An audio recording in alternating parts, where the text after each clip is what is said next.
श्री स्वामी समर्थ. जय जय स्वामी समर्थ. तर मंडळी, स्वामी म्हणतात, स्वतःला असे तयार करा की तुमच्या विरोधकाला तुमचा पाय खेचण्याऐवजी तुमचा हात पकडून पुढे जाण्याची इच्छा निर्माण झाली पाहिजे. जर माणसाने शिक्षणाआधी संस्कार, व्यापाराआधी व्यवहार आणि देवाआधी आईवडिलांना समजून घेतले तर जीवनात कोणतीच अडचण येणार नाही. आपली सावली निर्माण करायची असेल तर ऊन झेलण्याची तयारी असावी लागते. चांगल्या गोष्टी त्यांना मिळतात जे वाट बघतात, अधिक चांगल्या गोष्टी त्यांना मिळतात जे प्रयत्न करतात, पण सर्वोत्तम गोष्टी त्यांना मिळतात जे आपल्या प्रयत्नांवर अतूट विश्वास ठेवतात. आयुष्य अवघड आहे पण अशक्य नाही. कधी ना कधी आपण इतरांसाठी आठवण बनून राहणार आहोत. ही आठवण चांगली असेल याचा प्रयत्न करूया. प्रगतीचा मार्ग चुकीच्या काट्याकुट्यातून जातो. जो या काट्याकुट्यांना भीतो त्याची प्रगती कधीच होत नाही. हिम्मत ही मनगटात नसते. खरी हिम्मत अंतकरणातून निर्माण होते आणि नंतर मनगटात संचार करते. मन इतकं मोठं असू द्या की कोणीही तुमच्या शेजारी बसू शकेल आणि मान असा मिळवा की तुम्ही उभे राहिल्यावर कोणीही बसू शकणार नाही. जगा इतके की आयुष्य कमी पडेल, हसा इतके की आनंद कमी पडेल. काही मिळाले तर नशिबाचा खेळ आहे, पण प्रयत्न इतके करा की परमेश्वरालाही देणं भागच पडेल. कुणी कसं दिसावं यापेक्षा कुणी कसं असावं याला महत्व आहे. ते शक्य नसेल तर जास्तीत जास्त कसं नसावं याला तरी नक्कीच महत्व आहे. कधी कधी जीवनात इतके बेधुंद व्हावं लागतं. दुःखाचे काटे टोचतानाही खळखळून हसायचं असतं. जीवन यालाच म्हणायचं असतं. दुःख असूनही दाखवायचं नसतं, मात्र पाण्याने भरलेल्या डोळ्यांना पुसत आणखी हसायचं असतं. जग खूप सुंदर आहे, त्यावर हिरमसू नका. एक फूल उमललं नाही म्हणून रोपाला तोडू नका.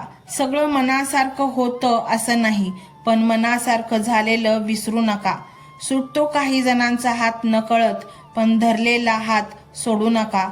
अनमोल जीवनात साथ तुझी आहे, सोबतीला अखेरपर्यंत हात तुझा हवा आहे. आली गेली कितीही संकटे तरीही न डगमगणारा विश्वास फक्त तुझा हवा आहे. आयुष्य हे बुद्धिबळासारखं असतं, तिथे नेहमीच आपल्याला पुढे चाल करता येत नाही. कधी परिस्थिती पाहून 2 पावलं मागेही टाकावी लागतात. जीवनात अनंत अडचणी असतात. ओठांवर हास्य ठेवा, कारण कोणत्याही परिस्थितीत जगायचं तर असतंच. मग हसत हसत जगण्यात काय नुकसान आहे. सुख हे फुलासारखे असते. पाठलाग केला तर ते उडून जाते, बळजबरी केली तर मरून जाते. निरपेक्षपणे काम करत राहिले तर मनगटावर अलगद येऊन बसतं. जसे आहात तसेच राहा. कोणासाठी वाईट किंवा चांगले होऊ नका. ज्याला तुम्ही पटलात तो तुम्हाला कधीच सोडणार नाही आणि ज्याला तुम्ही नाही आवडला त्याच्या समोर जीव जरी ओवाळून टाकला तरी तो तुमचा होणार नाही. म्हणून लोकांचा विचार करत जाऊ नका. स्वतःचा पहिला विचार करा. संकट हे पाण्यासारखं असतं. ते तुम्हाला बुडवण्यासाठी नाही तर त्यात कसे पोहायचे ते शिकवण्यासाठी आलेलं असतं. दिवा मातीचा आहे की सोन्याचा हे महत्वाचं नसून तो अंधारात प्रकाश किती देतो हे महत्वाचं आहे. त्याचप्रमाणे मित्र गरीब आहे की श्रीमंत आहे हे महत्वाचं नसून तुमच्या संकटात किती खंबीरपणे तुमच्या पाठीशी उभा राहतो हे महत्वाचं आहे. जेव्हा कधी हा विचार मनात येतो, सगळं संपलंय असं वाटतं, त्यावेळी सकारात्मक बना आणि एकच विचार डोळ्यासमोर आणा, हीच वेळ नवी सुरुवात करण्याची. ज्या माणसाला विचारांची सोबत आहे त्याला कोणतीही अंतर लांब वाटत नाही. एकदा विचारांची साखळी सुरू झाली की त्या साखळीपेक्षा रस्ता कधीच लांब नसतो. आणि म्हणूनच मंडळी, श्री स्वामी समर्थांना तुमच्या जीवनामध्ये सामील करायचे असेल आणि तुमचे जीवन या विचारांसारखेच फुलवायचे असेल आणि तुम्हाला तुमच्या जीवनामध्ये प्रगती करायची असेल, प्रचंड पैसा तुम्हाला हवा असेल तर हा मंत्र तुम्ही संपूर्ण ऐका. नक्कीच स्वामी तुमच्या सोबत अखंडपणे राहतील. हा मंत्र मोबाईलवर लावायचा आहे. डोळे घट्ट मिटून घ्यायचे आहेत. डोळ्यांसमोर स्वामींची मूर्ती आणायची आहे आणि स्वामींना प्रार्थना करायची आहे. हे स्वामी महाराजा, माझे हे संकट दूर कर, माझी ही इच्छा पूर्ण कर, माझे कुटुंब सुखासमाधानाने राहू देत. मंडळी, स्वामी हे भक्तवत्सल आहेत. ते भक्तांवर खूप प्रेम करतात. त्यांनी आपल्या भक्तांना बाळ मानलेले आहे आणि आई बाळाची इच्छा तर पूर्ण करणारच. त्यामुळे स्वामी तुम्हाला नक्कीच मदत करतील. मंडळी, एवढं सगळं करायला अर्धा मिनिट खूप झाला आणि एवढा वेळ तर तुमच्याकडे असेलच. बाकीचा सर्व व्हिडिओ तुम्ही मोबाईलवर सोडून द्या. तो त्याची पॉझिटिव्हिटी पसरवत राहील. तुम्ही दैनंदिनी कामं करता करता त्या मंत्राचे श्रवण करा आणि मनातल्या मनात जप देखील करा. फायदा नक्कीच होईल. ही डिजिटल सेवा आहे. आज या व्हिडिओच्या माध्यमातून स्वामींचे विचार तुमच्यापर्यंत पोहोचले आहेत. जर तुम्हाला मनापासून वाटत असेल की या विचारांनी तुमच्या मनाला उभारी दिली आहे, तुम्हाला जगण्याचे बळ दिले आहे, तर तुम्ही सुद्धा या ज्ञान यज्ञात आपली समिधा अर्पण करू शकता. पूर्वी लोक मंदिरात जाऊन दानपेटीमध्ये गुप्तदान करत असत, कारण गुप्तदानाचे फळ अनंत असते. आजच्या युगात व्हिडिओच्या खाली जे सुपर थँक्सचे बटन आहे ते एका डिजिटल दानपेटी सारखेच आहे. जर तुमची इच्छा असेल आणि तुमची परिस्थिती असेल तर यथाशक्ती, मग ती रक्कम कितीही छोटी असो वा मोठी, तुम्ही या सुपर थँक्सच्या माध्यमातून स्वामींच्या कार्यासाठी अर्पण करू शकता. हे पैसे कोणाच्या वैयक्तिक फायद्यासाठी नाही, तर हे विचार, ही सकारात्मक ऊर्जा अशाच लाखो दुःखी लोकांपर्यंत पोहोचवण्यासाठी वापरली जातील. लक्षात ठेवा, सक्ती नाही तर भक्ती महत्वाची आहे. ज्याला वाटतं की स्वामींनी मला मार्ग दाखवला म्हणून कृतज्ञता म्हणून मी हे फुल ना फुलाची पाकळी अर्पण करतो, त्यांनीच या बटनावर क्लिक करून आपले योगदान द्यावे. तुमची ही छोटीशी मदत कोणाचे तरी आयुष्य बदलणाऱ्या व्हिडिओच्या निर्मितीसाठी मोलाचे ठरेल. तसेच या व्हिडिओला लाईक करणे म्हणजे केवळ एक बटन दाबणे नव्हे, तर या सकारात्मक ऊर्जेला दुजोरा देणे आहे. जेव्हा तुम्ही लाईक करता तेव्हा तुमची विश्वाला सांगता की हो, माझा स्वामींवर विश्वास आहे. आणि शेअर करणे म्हणजे काय, तर पुण्य वाढणे. जर तुम्हाला वाटत असेल की तुमच्या एखाद्या मित्राला, नातेवाईकाला किंवा ओळखीच्या व्यक्तीला सध्या आधाराची गरज आहे, तर त्यांना हा व्हिडिओ नक्की पाठवा. कदाचित तुमचे एक शेअर करण्याचे कर्म त्यांना आत्महत्येसारख्या विचारांपासून परावृत्त करू शकेल किंवा त्यांना नैराश्यातून बाहेर काढेल. पुण्य फक्त अन्नदानानेच नाही तर विचारदानाने सुद्धा मिळते. म्हणून संकोच न करता हा व्हिडिओ तुमच्या जवळच्या लोकांपर्यंत पोहोचवावा. आणि हो, स्वामींच्या या दरबारात रोज हजेरी लावण्यासाठी चॅनलला सबस्क्राईब करा व बेल आयकॉनचे बटन देखील प्रेस करा. जेव्हा स्वामींचा संदेश येईल तेव्हा सर्वात आधी तो तुमच्यापर्यंत पोहोचेल. ही घंटा म्हणजे मंदिराची घंटा आहे, जी वाजवल्याने मनाला जाग येते. आणि सर्वात महत्त्वाचे म्हणजे तुमचा संवाद. खाली कमेंट बॉक्समध्ये तुमचा अनुभव नक्की मांडा. तुमच्या मनात काय चाललं आहे, तुम्हाला स्वामींची प्रचिती कधी आली आहे, कशी आली आहे ते लिहा. जेव्हा तुम्ही श्री स्वामी समर्थ किंवा भिवू नकोस मी तुझ्या पाठीशी आहे असं लिहून कमेंट करता, तेव्हा ते केवळ शब्द नसतात, तर ती लिखित जप असतो. तुमच्या त्या कमेंटकडे पाहून दुसऱ्या एखाद्या भक्ताला प्रेरणा मिळू शकते. तुमची एक कमेंट हजारो लोकांचा विश्वास वाढवू शकते. त्यामुळे लाजू नका, मोकळ्या मनाने व्यक्त व्हा. इथे कोणी कोणाला जज करत नाही. आपण सर्वजण त्या एकाच माऊलीचे लेकरे आहोत. तुमचा हा प्रतिसादच या कार्याला पुढे नेण्याची प्रेरणा देतो. तर पाहूया तो शक्तिशाली रहस्यमय मंत्र काय आहे. तो मंत्र असा आहे.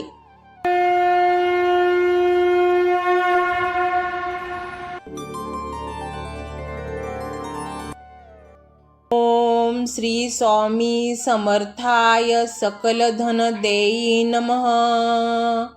ओम श्री स्वामी समर्थाय सकल धन देई नमः. ओम श्री स्वामी समर्थाय सकल धन देई नमः. ओम श्री स्वामी समर्थाय सकल धन देई नमः. ओम श्री स्वामी समर्थाय सकल धन देई नमः. ओम श्री स्वामी समर्थाय सकल धन देई नमः.